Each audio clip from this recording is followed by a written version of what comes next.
வார விடுமுறையொட்டி வேளாங்கண்ணியில் பக்தர்கள் கூட்டம் அலைமோதுகிறது. விவரங்களை தருகிறார் செய்தியாளர் பாலமுத்துமணி.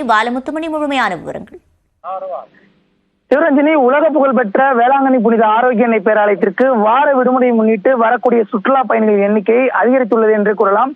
குறிப்பாக தற்பொழுது தவக்காலம் நடைபெற்று வரக்கூடிய சூழலில் பல்வேறு பகுதிகளிலிருந்து ஏராளமான சுற்றுலா பயணிகள் நடைபயணமாக தற்பொழுது வேளாங்கண்ணி வந்துள்ளதால் வேளாங்கண்ணி சுற்றுலா பயணிகளால் விழாக்குளம் பூண்டுள்ளது என்றே கூறலாம். குறிப்பாக தற்பொழுது கோடை வெயிலை சமாளிப்பதற்காக பலரும் தங்களுடைய குடும்பத்தினரோடும் நண்பர்களோடும் வேளாங்கண்ணிக்கு வந்து கடலில் உற்சாகமாக குளித்து தற்பொழுது பொழுதை கழித்து வருகிறார்கள். அது தொடர்பான காட்சிகளை நாம் பார்த்து வருகிறோம். அதை தவிர வேளாங்கண்ணி பழைய மாதா கோவில், புதிய மாதா கோவில், நடுத்திட்டு, கடற்கரை, கடைவீதி உள்ளிட்ட பல்வேறு பகுதிகள் மக்கள் வெள்ளத்தால் நிரம்பி வருகிறது என்றே கூறலாம். குறிப்பாக கடைவீதிகளில் மக்கள் அதிக அளவில் கூடி தங்களுக்கு தேவையான பொருட்களை வாங்கி செல்வதோடு குழந்தைகள் பொழுதுபோக்கிற்கு ஏதுவான பல்வேறு நடைமுறைகளும் அங்கு தற்பொழுது உள்ளது. மேற்கொண்டு இந்த பாதுகாப்பு பணியிலும் போலீசார் அதிக அளவில் ஈடுபட்டு உள்ளார்கள். மேற்கொண்டு இந்த கூட்ட நெரிசலை தவிர்ப்பதற்கு பாதுகாப்பு பணிகள் செய்யப்பட்டிருந்தாலும் இந்த போக்குவரத்தில் மாற்றம் செய்யப்பட்டு ஒரு வழி பாதையாக செய்தால் கூட்ட நெரிசலை குறைக்கலாம் என்பதே இந்த வரக்கூடிய சுற்றுலா பயணிகள் மற்றும் பொதுமக்களின் கோரிக்கையாக உள்ளது. சிவரஞ்சனி, விவரங்களை வழங்கியமைக்கு நன்றி பாலமுத்து.